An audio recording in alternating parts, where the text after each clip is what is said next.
महेश और सुनील, हमारा एक ग्रुप था और हम लोगों ने बहुत सारे नुक्कड़ नाटक भी किए हैं। हम सर के साथ नजीबाबाद गए, सहारनपुर गए और भी कई जगह गए जहां हमें एक हौसला मिला, एक हमें तरबियत मिली कि अपनी बात हम कैसे कह सकते हैं। तो अब सब अपने अपने काम में मसरूफ़ हो गए हैं हालांकि, लेकिन सर से मिलना जुलना गाहे बगाहे रहता है। इसी में एक कड़ी है हमारे इंतज़ार चांदपुरी साहब। अक्सर आप उन्हें जानते हैं, पत्रकारिता से बहुत करीब रिश्ता है उनका, राजनीतिज्ञों के साथ रहते हैं। मेरी उनसे दरख्वास्त है कि वो आकर सर के बारे में कुछ कहें और अपने गीत गज़ल से भी सुनाएं। निभाए कि विदाई समारोह जो हमारे उस्ताद जनाब उस्मान तरफ से यहाँ रखा गया है, और एक खान की तरफ से तू भाग क्या विमोचन की। खुशी भी है, गम भी है, दोनों चीज़ों को एक जगह पिरोना मेरे लिए कितना मुश्किल होगा आप लोग समझ सकते हैं, क्योंकि जो सिचुएशन आज यहाँ बनी हुई है, आप सबको मालूम होगा कि हमारे उस्ताद जनाब उस्मान खान साहब यहाँ से हम लोगों से रुखसत होकर गाज़ियाबाद जा रहे हैं। तो कैसे हमारे उस्ताद, तो मैंने कोशिश की कुछ लिखने के लिए। छोड़ कर शहर चले जाओगे, छोड़ कर शहर चले जाओगे, छोड़ कर शहर चले जाओगे, बाखुदा याद बहुत आओगे, बाखुदा याद बहुत आओगे। उम्र भर हम जुदा नहीं होंगे, उम्र भर हम जुदा नहीं होंगे, जब आओगे हमको पाओगे, बाखुदा याद बहुत आओगे। आप चाहे जहाँ चले जाए, आप चाहे जहाँ चले जाए, दिल से हरगिज़ न दूर जाओगे, बाखुदा याद बहुत आओगे। क्या कर रहा हूँ, नज़ारे में क्या कशिश होगी, फिर नज़ारों में क्या कशिश होगी, आप ही कर नजर न आओगे, बाखुदा याद बहुत आओगे। आएगा इंतजार बहुत, याद आएगा इंतजार बहुत, जब ये गीत गुनगुनाओगे, बाखुदा याद बहुत आओगे। सम्मान करना चाहते हैं जनाब शकील जमाली साहब, शॉल उड़ाकर उनका सम्मान करेंगे।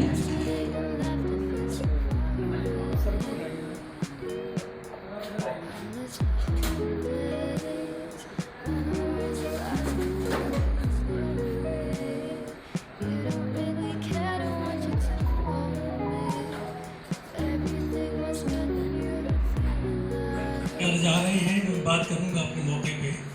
मैं चांदपुर वालों की तरफ से उनका खैर मकदम करना चाहता हूँ। और ये बड़ा दुख की घड़ी है, जाहिर है हम तो बड़े जज्बाती लोग हैं कि कुछ जाने वाला है तो जाहिर है हमें या जो रह जाते हैं वो तो बड़े सदमे में और बड़ी तकलीफ में बरसों लगेंगे हमें उबरने में। क्योंकि उस्मान साहब आए थे 24 साल की उम्र में यहाँ और 42 साल की उम्र में यहाँ से जा रहे हैं, तो ज़िंदगी का एक बड़ा हिस्सा और हमने बहुत कुछ सीखा है। हमने उस्मान साहब से सीखा है कि किस तरह बाउसूल रह के ज़िंदगी गुजारी जा सकती है। हमने उस्मान साहब से सीखा है कि किस तरह बेलाग होके बात की जा सकती है, अन्याय के खिलाफ बोला जा सकता है। हम तो उन्हें क्लास में भी देखते थे और स्कूल के कॉलेज के जो फंक्शन होते थे उसमें भी उन्हें सुनते थे, और सड़कों पे पार्टी के जो एजिटेशन होते थे उसमें भी उनका जलवा और उनका हौसला देखते थे। और मैं आपको यकीन से कहता हूँ कि एक लंबी तादाद है हमारे टीचर्स की, लेकिन हमारे जहन में 40 साल बाद भी आज उस्मान साहब जिंदा है। और इसकी वजह यही है कि उस्मान साहब जैसा मुकर्रिर, उनसे अच्छा तकरीर करने वाला मैंने आज तक नहीं देखा। और बल्कि मैं अपनी कुछ किताबें लेके हाजिर हुआ हूँ और मैं उनसे यही कहूँगा कि जो कुछ उन्होंने सिखाया है, जो कुछ हमें पढ़ाया है, अगर उसका ज़र्रा बराबर भी हम उनके कदमों में रख के लौटा सकें तो ये हमारे लिए बहुत बड़ी बात है। तो मैं मलिक साहब से दरख्वास्त करूँगा, सतेंद्र शर्मा साहब से दरख्वास्त करूँगा, सुभाष जावा आ जाए, विजय जी आ जाए, तो चांदपुर वालों की तरफ से एक थोड़ा सा एक ये हो कि ये जो एक टोकन ऑफ ऑनर हो सकता है, उनका सम्मान हो सकता है, ये कुछ नहीं है, लेकिन बहरहाल एक दुख का एक इजहार है कि वो जा रहे हैं। तशरीफ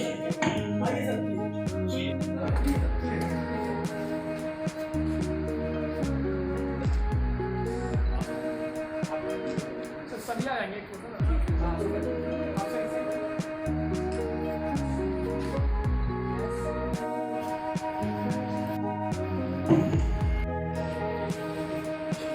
लेकिन सर से जो है मोदी का साथ दिया प्रोग्राम को रहा है और हम आपके स्वास्थ्य की और तंदुरुस्ती की कामना करें।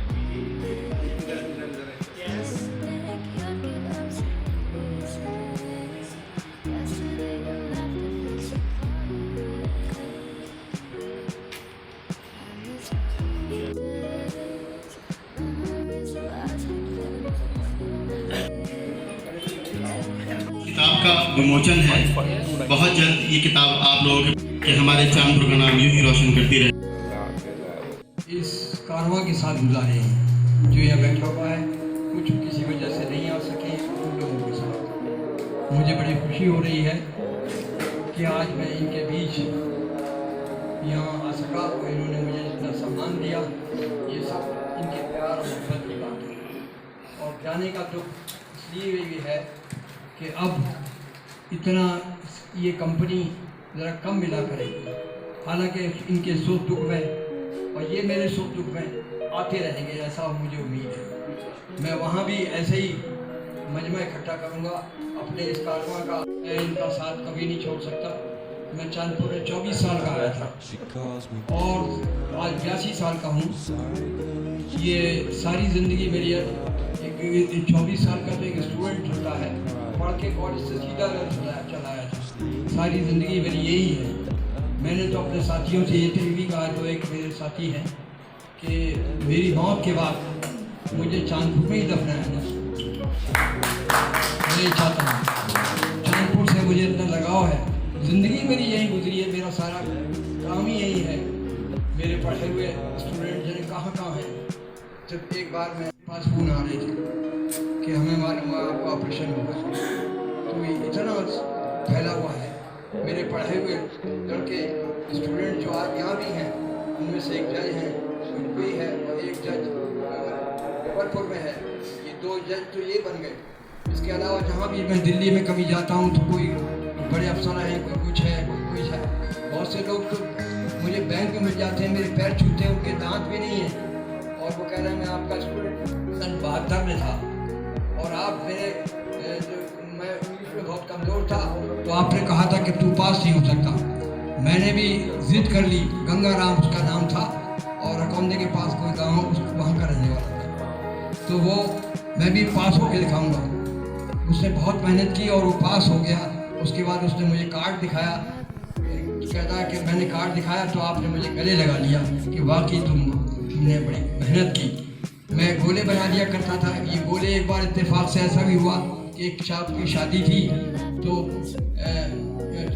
उसमें 4-5 लड़के एक साथ बैठे हुए थे पुराने, वो सब कह रहे मौत साहब तो ऐसे कभी गलत काम मैंने नहीं किया अपनी ज़िंदगी में। यहाँ तक कि मेरा कहना था कि अगर मेरे फादर भी आ जाएंगे तो मैं उसे गलत अगर लड़का तो पास नहीं करूँगा। ये मेरा उसूल था कि फादर भी मेरे पास जो है उसे पास नहीं करा सकते। ये चीज़ थी मेरी, जिसकी वजह से आज मुझे सब कुछ लौटाने को मिल रहा। मैं जब बीमार होने के बाद लौट के आया था ऑपरेशन के, तो रात के 11 बजे तक लोग आते थे। मैंने वाइफ से कहा कि ये मेरी फसल है जो मैं काट रहा हूँ, जो मुझे मिल रहा है, जो मैंने बोया है वो काट रहा हूँ मैं आज। ये आज भी यही है जो बैठी हुई एक क्रीम है चांदपुर की, इसमें हर तरह का काबिल लोग और समझदार लोग हैं। जो चांदपुर के क्रीम है ये बैठी हुई है दुनिया। मैं आप लोगों का बहुत शुक्रगुजार हूँ कि आपने मुझे इतनी इज्जत बख्शी और इतना प्यार चलते हुए दे रहे हैं। मैं इस प्यार को कैसे वापस करूँगा ये तो मैं आगे मेरा सफर ही बताएगा कि इस कारवा के साथ मिलता मैं वापस लौटा पाऊँगा। मेहमान लोग आए हैं, जो हमारे साथी आए हैं कि वो दो शब्द उस्मान साहब के बारे में बात करेंगे। मेरी मुराद है सबसे पहले जनाब सुभाष जावा साहब से कि हम सायादार पेड़ ज़माने के काम आए, हम सायादार पेड़ ज़माने के काम आए, जो सूख गए तो जलाने के काम आए, तलवार की मूठ को संभाल कर रखना मुमकिन है दुश्मनों को डराने के काम आए।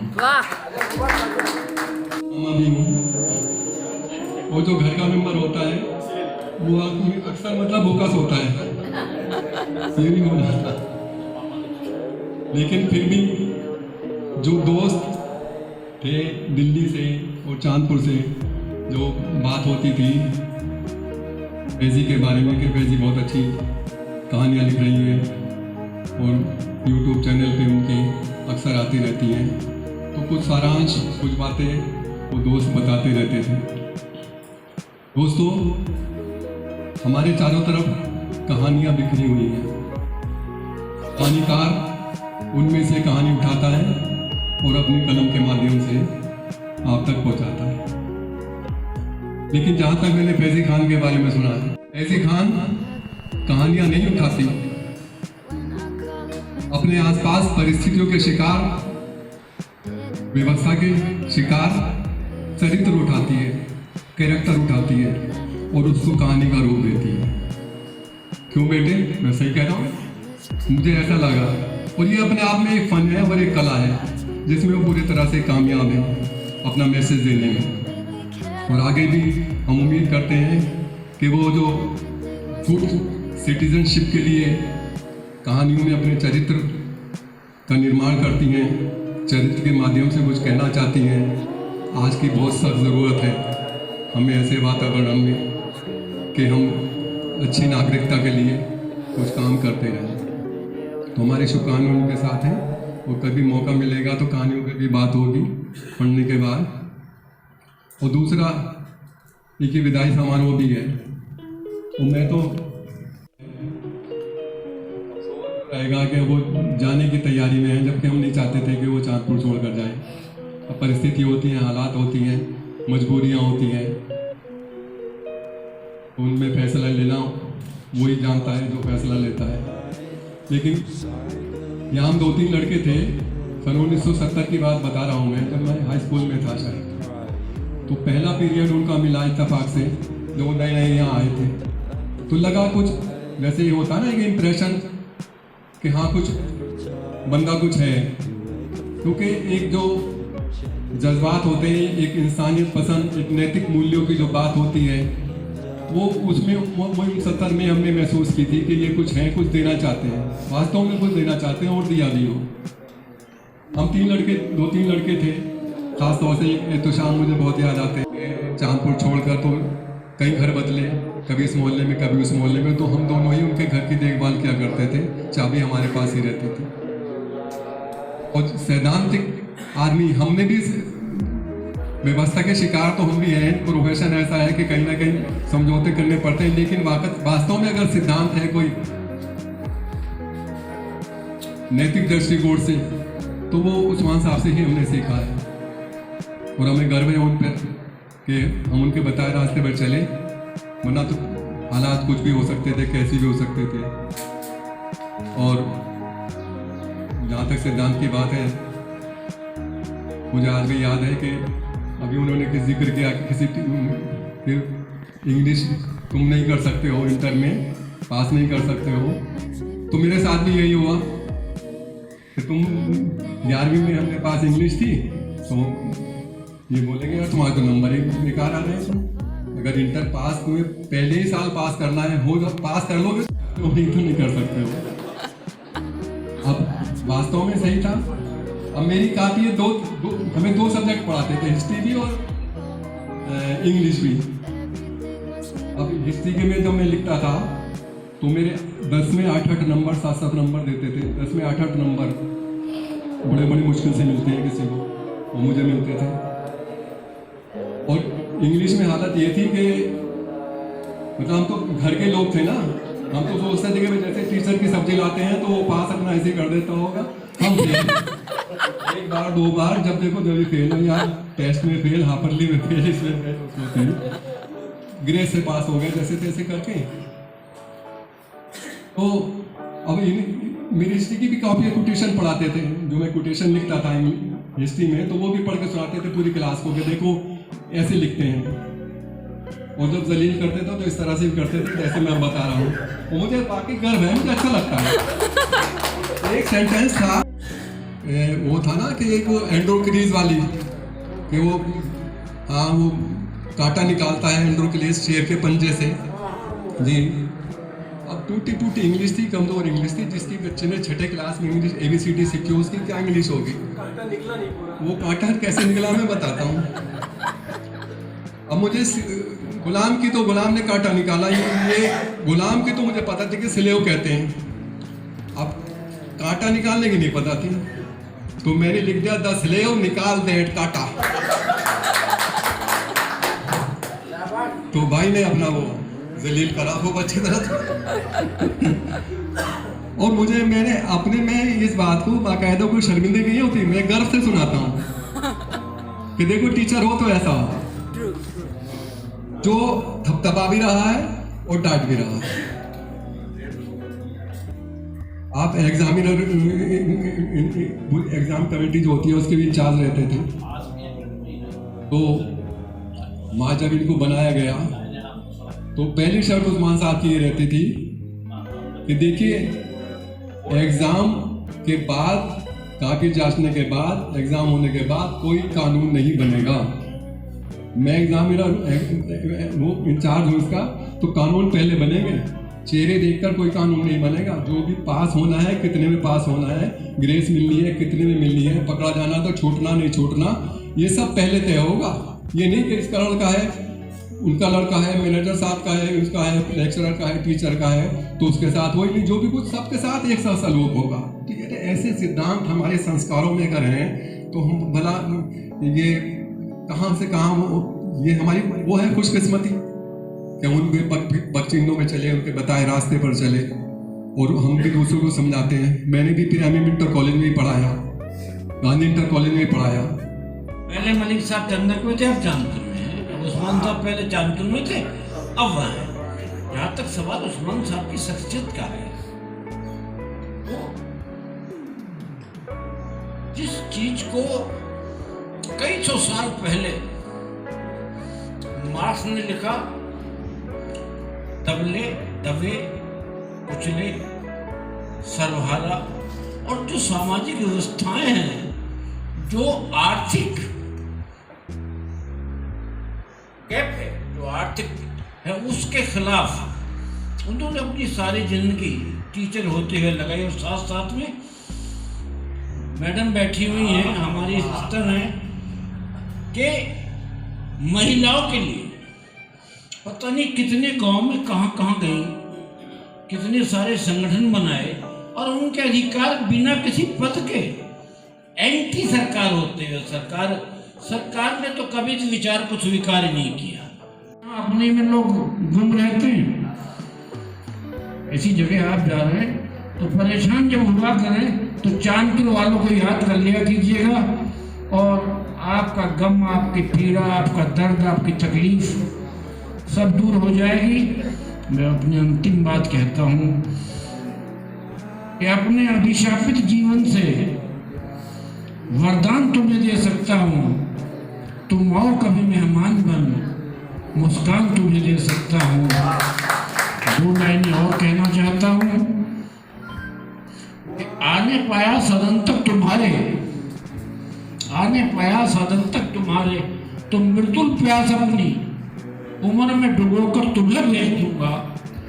समय का महाजन बड़ा ही कृपण है, समय का महाजन बड़ा ही कृपण है। या कहीं बचपनों के गगन में तो उम्र में डुबोकर मैं तुम्हें भेजूंगा।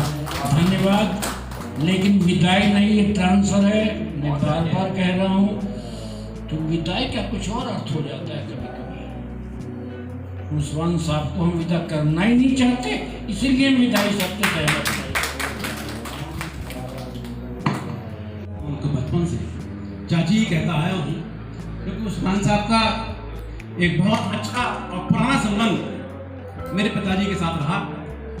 वो भी हिंदू इंटर कॉलेज में अंग्रेजी के प्रवक्ता थे, और फिर इत्तेफाक से दोनों की विचारधारा ही एक थी, दोनों ही वामपंथी थे।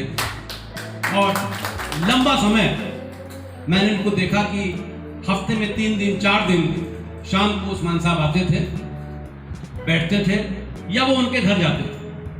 और परिवार की घनिष्ठता किस कदर थी, क्योंकि मुझे ये लगता है अपने मन में कि मैं उतना नहीं जुड़ा रहा।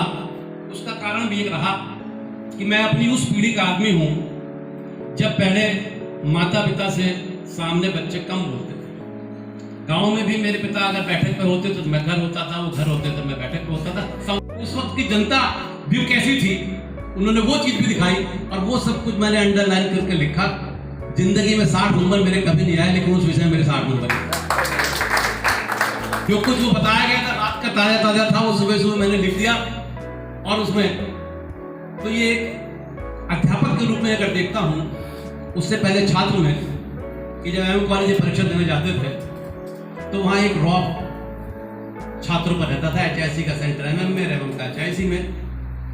तो अक्सर मेरे साथ के लोग कहते थे, वो जो सामने रहे ना छोटे से करके मास्टर, ये बहुत खतरनाक है, इनकी ड्यूटी नहीं आ जानी चाहिए।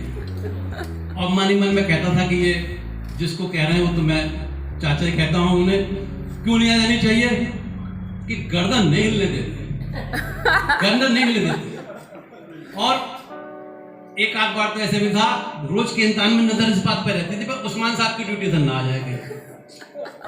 और एक आध कमेंट तो ऐसा भी आता था, लेकिन मैं क्योंकि थोड़ा सा हादसे के मूड में भी है कि इस आदमी का औलाद भी बैठी होगी ना, उसकी गर्दन नहीं लेने लगे। ये बच्चे, ये उसूलों की बात है। आज वो चीज बहुत कम देखने की है।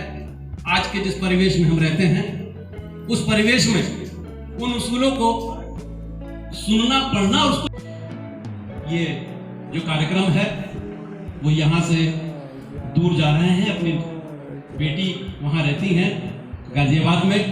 जो मुझसे उनकी बात हुई थी कि भाई यहाँ बार बार बच्चे परेशान होते हैं, मैंने निर्णय किया है कि मैं अब उधर ही रहूँगा। सुनकर मुझे अच्छा लगा, लेकिन साथ साथ एक धक्का कि जो ऐसा लगता था कि हमारे सरपरस्त यहाँ है, बहुत सारे लोग बैठे, बदुद्दीन साहब बैठे हैं, कामरेड अमर सिंह बैठे हैं, ऋषिपाल जी बैठे हैं, ये सब मेरे फादर की विचारधारा के, उन्हीं की पीढ़ी के लोग हैं। और धीरे धीरे अब वो विचार भी खत्म हो रहा है, ये लोग भी खत्म हो रहे हैं, जिनसे हमने इनके व्यक्तित्व को देखकर सीखा है, वो लोग अब जा रहे हैं। उस्मान साहब यहाँ से दूसरे शहर जा रहे हैं, तो मुझे इस बात का धक्का लगा। उनके जीवन में जो अनुशासन था, राजनीतिक पार्टियों में कोई धर्म, तो मुझे लगता था कहीं ये पुलिस वाले हैं तो पुलिस वालों का कोई डर नहीं, उनके खिलाफ जो बोलना तो बोलना ही बोलना है। ये ऐसी घटनाएं मैंने बहुत बार देखी। मैं देता हूँ, ईश्वर से प्रार्थना करता हूँ कि आप सपरिवार स्वस्थ रहें, जहाँ भी रहें आप स्वस्थ रहें। आपके लिए मंगल कामनाएं करता हूँ। और आपका मनोरंजन की बात भी कर देता हूँ। विश्वास जावा कह रहे थे कि मैंने लिखा था इसलिए निकाल कांटा, तो मुझे याद आ गई, मेरे एक रिश्तेदार हैं, उनका बहुत ही मतलब सच्ची घटना है। वो एक इंटरव्यू देने गए, तो उनसे पूछा गया suppose you get 5,000 rupees per month, how will you spend it? कि 5,000 रुपए आपको महीने में मिलते हैं तो आप उसे कैसे खर्च करेंगे? तो बहुत अटक अटक के धीरे धीरे कहा सर वेजिटेबल्स, 2-3 बात करने के बाद वो अटक गए कि 5,000 रुपए में से 2,000 रुपये खर्च कर पाए कि 1,000 रुपये सब्जी के लिए, किराए के लिए। फिर वो झल्ला के बोले सर अगर हिंदी में पूछो तो 50,000 खर्च कर दूं, अंग्रेजी में उससे वो शख्स आज भी दुख सा महसूस हुआ। वो जहाँ जाए स्वस्थ रहें, सुखी रहें। और नईमा उस्मान साहब तो पहले जनता मंच में कुछ पत्र लिखा करता था, तो अक्सर मुझे फोन पर बधाई दिया करती थी कि तुम्हारा डॉक्टर साहब मुझे ये लेख पसंद आया। बिना जाने कितनी बार आपने मुझे ये बताया कि ये लेख पसंद आया। तो और उसके बाद मेरे हम जब कभी आंदोलन करते थे तो कमर के पीछे कुछ दिखाई देता था कि हमारा कुछ समर्थक है, हमें कुछ सहारा मिल सकता है। लेकिन अब तो काफी लंबे सैन थे। खान का भी उसमें नाम अंकित किया, अपने रिसर्च पेपर में भी अंकित किया था कि ख्यालों की उड़ान नाम की संस्था के माध्यम से आप न केवल जनपद बिजनौर का बल्कि दुनिया में भारत का नाम रोशन कर रही हैं अपनी लेखनी और अपनी वाक्पटुता और अपने माइंड्स के बल पर। तो बेटियां भी नाम रोशन करने में पीछे नहीं है। शकील जमाली साहब का भी नाम लिखा हमने उसमें, और आज भाई साहब से मुलाकात भी हो गई। आदरणीय विनेश त्यागी जी ने और हमारे जावा साहब ने उसमें हमारी बड़ी मदद की। और उस टीम में एक बात बहुत अच्छी रही कि आदरणीय अशोक मधुक जुड़े हुए देखा तो सही आज माइक आज का जो ये मौका है, ये तो आज का दिन हमारा पूरा का पूरा उस्मान सर के लिए है और फैज़ी खान के लिए है। सुभाष जावा कह रहे थे कि फैज़ी खान ने बहुत अच्छी कहानी लिखी है। मैं इसमें हैरत ज़दा नहीं होता, फैज़ी खान को लिखना ही चाहिए अच्छा, इसलिए कि वो उस्मान खान साहब की बेटी है, नसीबा खान साहब की बेटी। और ये वो लोग हैं कि इन्होंने न जाने कितने कहानीकार बना दिए, न जाने कितने शायर बना दिए, न जाने कितने साहित्यकार बना दिए, डॉक्टर बना दिए। तो ये बहुत बड़ा मामला है। और ये बात वही है कि उनकी बुनियाद में उनके उसूल हैं, उनके सिद्धांत हैं। कि वो प्रिंसिपल हुए, चपरासी एक स्लिप लेके आया, उनका पूछा क्या है, बोले इस पर आप जरा साइन कर दीजिए, सीमेंट का एक ट्रक आया है। तो उसमें ये होता था कि मैनेजर और प्रिंसिपल दोनों के साइन चाहिए होते थे स्लिप पे। तो उस्मान साहब ने कहा कि मैं तो ट्रक पहले देखूंगा उसके बाद साइन करूंगा। तो चपरासी ने कहा कि सर इससे पहले तो कभी ऐसा नहीं हुआ, वो तो हम स्लिप लाते थे, प्रिंसिपल दस्तखत कर देते थे। बोले नहीं मैं देखूंगा। उन्होंने वो गए, उन्होंने देखा, चेक किया, उसके बाद स्लिप पर दस्तखत किया। तो ये मैं आपको एक छोटा सा उदाहरण मैंने बताया है कि जो हम लोगों ने उनसे सीखा है और समझा है और अपनी ज़िंदगी में उतार के हम लोग कामयाब होने की कोशिश कर रहे हैं। दूसरा ये हुआ कि इंस्पेक्शन था, इंस्पेक्टर ऑफ स्कूल आए कॉलेज में, उन्होंने मीटिंग की और एक शिकायत की टीचर्स की कि भाई आप लोग ट्यूशनबाजी बहुत कर रहे हैं। तो उस्मान साहब तो जाहिर बात है कि कोई गलत बात उन्हें बर्दाश्त नहीं थी। उन्हें किसी ने बता दिया था कि उनके बच्चों को 3 टीचर सुबह और शाम में पढ़ाने के लिए आते हैं घर पे। तो उन्होंने कहा कि साहब अगर ये ट्यूशनबाजी खत्म हो जाएगी तो आपके बच्चों को जो ये ट्यूशन पढ़ाने के लिए टीचर आ रहे हैं उसका भी सिस्टम खत्म हो जाएगा, जो चलने चाहिए। उसके बाद से उन्होंने कभी इसका तस्करा नहीं किया और ये शिकायत नहीं की। तो ये सारी चीज़ें हैं कि जो आज हम, जैसे मैंने अर्ज किया था कि 3 लोग थे, सुरेश चंद्र शास्त्री साहब, उस्मान खान साहब और आरिफ उस्मानी साहब। तो ये वो टीचर है कि जब कुछ भी कॉलेज में होता था, कोई फंक्शन होता था, तो सबसे पहले स्टेज पे जो हमें नज़र आते थे उस्मान साहब होते थे, शास्त्री जी होते थे या आरिफ उस्मानी साहब होते थे। तो हम बड़े ध्यान से बैठ के सुनते थे उनको, उनकी तकरीरें, उनका सारा उनका कहा हुआ। तो वो सारी चीज़ें एक हमने ज़िंदगी में उतारने की कोशिश की। और आप यकीन करें एक शागिर्द पे उसके टीचर का बहुत बड़ा असर पड़ता है।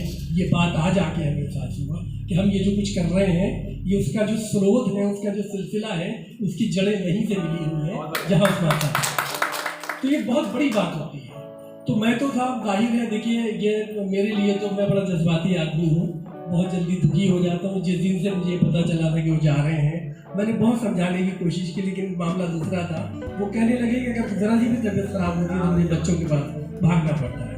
तो इस नज़रिए से हम इस पे सब्र कर सकते हैं कि चलिए कि वो इस वक्त में अपने बच्चों के साथ होंगे, और खुदा ना करे अगर कोई ज़रूरत पड़ती है तो वैसे तो हम सब लोग हाजिर हैं उनके लिए। बस मैं तो यही कहूँगा कि वो यहाँ थे तो हमें एक तसल्ली थी।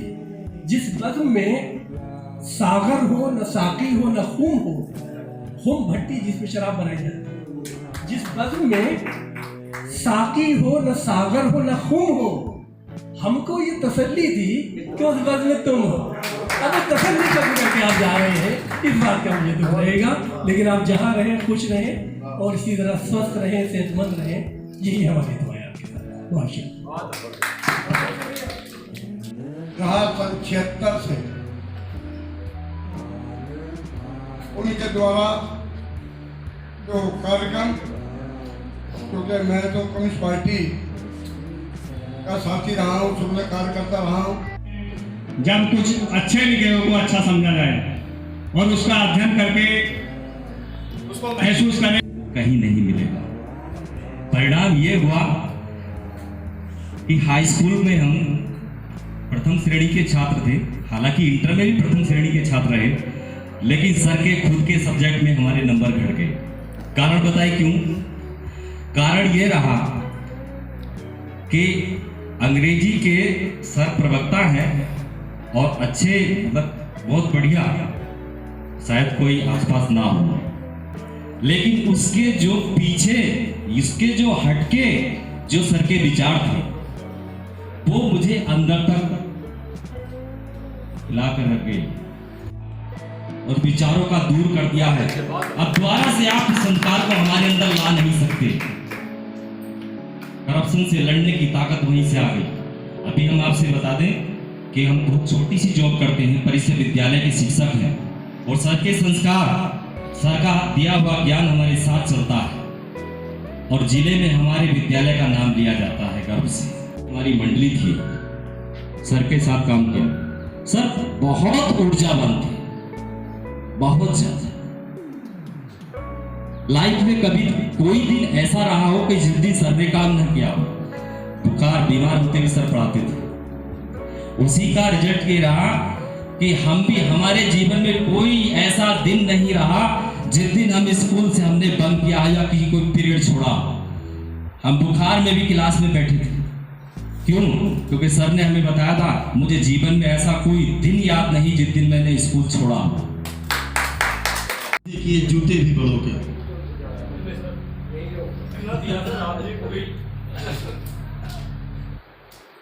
कोई बहुत भावनात्मक पल है।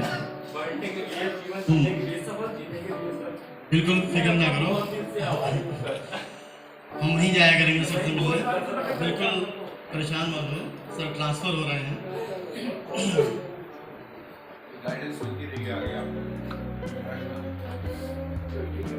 आइए अब हम उर्दू की जानिब चलते हैं। मेरी मुराद है जनाब नईम परवेज साहब से कि वो दो शब्द। शीरी अक्सर बहस भी हुआ करती थी आपस में, लेकिन कोई ऐसा नहीं था कि एक दूसरे की दीवार गिराए, और उस्मान साहब बहुत जल्दी भूलने वाले आते थे। तो इस मौके पर मैं चंद शेर आपके सामने पेश कर रहा हूँ। मशहूर अशार है,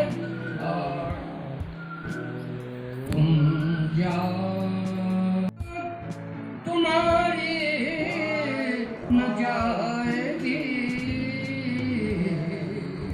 मजबूर हो चुकी है मोहब्बत एम इंग्लिश करेगा। इसके बाद फादर सर में 15 साल पढ़ाया मैंने as English lecturer, SST, TGT। इसके बाद गवर्नमेंट जॉब लगने तक पढ़ाता रहा।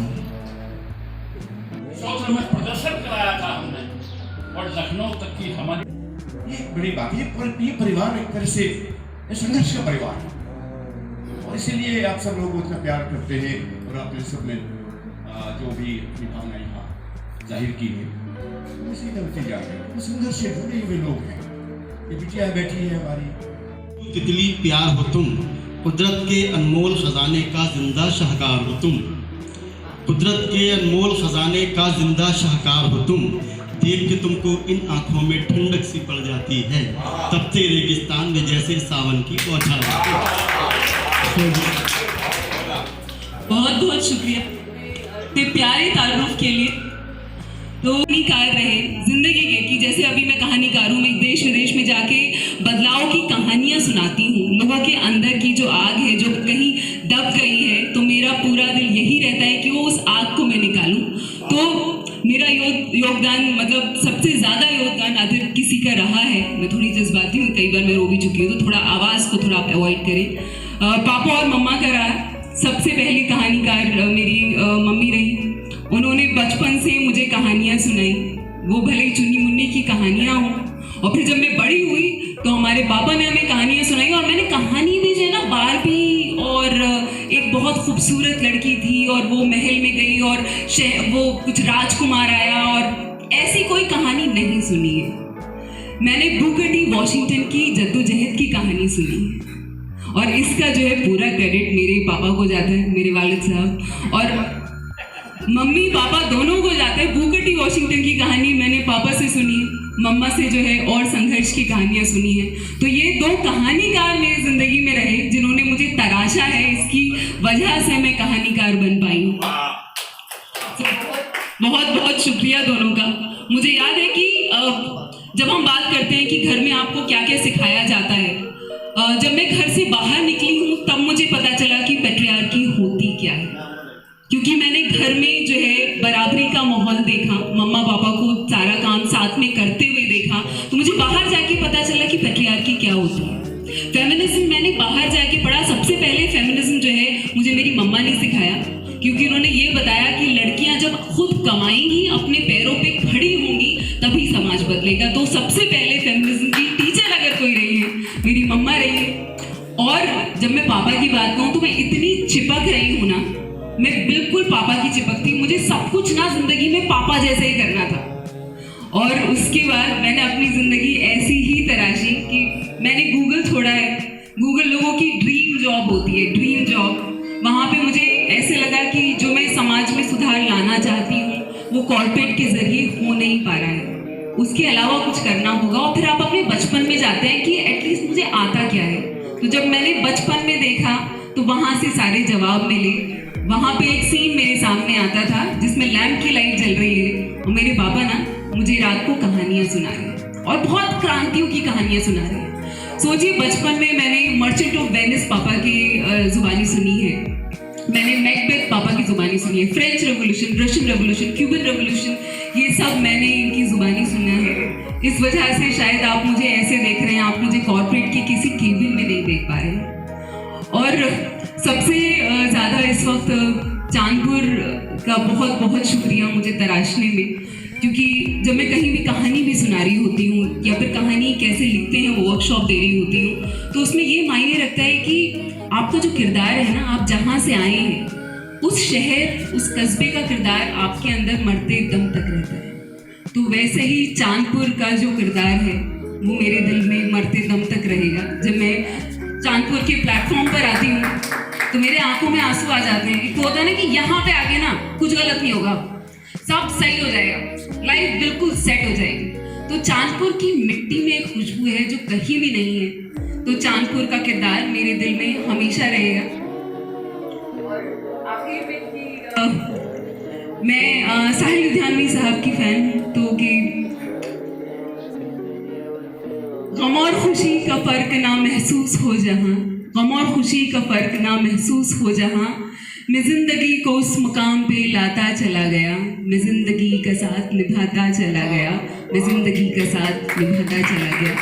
और संघर्ष जारी रहेगा, यहाँ पे भी था, गाजियाबाद में भी होगा, और वो सुबह हमी से आएगी।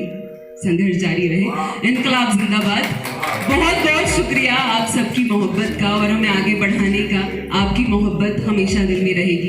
और बहुत शुक्रिया मेरे वालिद वालिदा का कि उन्होंने मुझे तराशा है और मैं ऐसी बातें पूरी दुनिया में बोल पाती हूँ। तो इन दोनों का बेहद बेहद शुक्रिया। इतना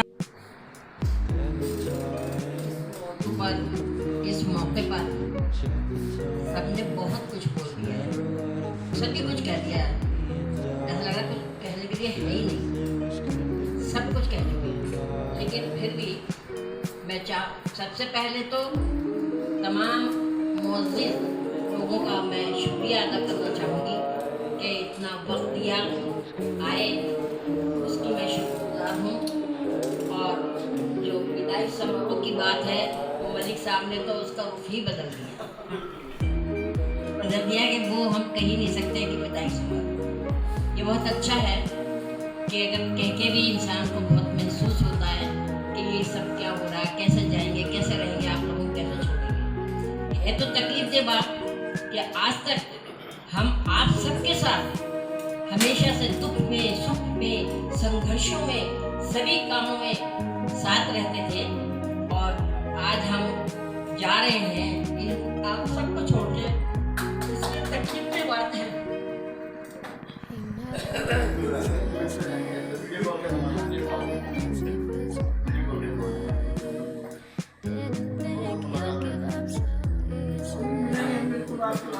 लेकिन खुश रहो अहले वतन, हम तो छोड़ चल। जो आंटी जी एक वो शेर कहना चाहती थी वो कहिए। ऐसा कैसे हो गया?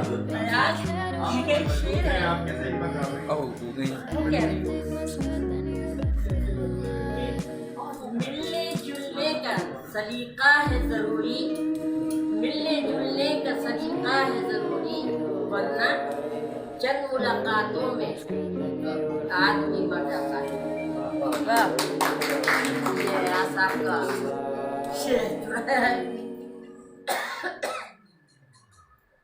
बहुत अच्छा लग रहा है आप सबकी बातचीत सुनकर, आप सब लोगों का यहाँ आना और ये सब बातें बताना, दिखाना, अपनी मोहब्बत का इजहार करना, ये काबिल तारीफ है और बहुत अच्छा महसूस हो रहा है। बातों में जीव में जो आंखों में मुश्किल बात है कि हम सब आपको छोड़ के जा रहे हैं और ये माहौल, ये आप सब नहीं मिलेंगे, वहाँ चले जाएंगे, सालों दिल भी नहीं लगेगा, लेकिन जाना पड़ रहा है, मजबूरी है, ऐसे हालात पैदा हो गए।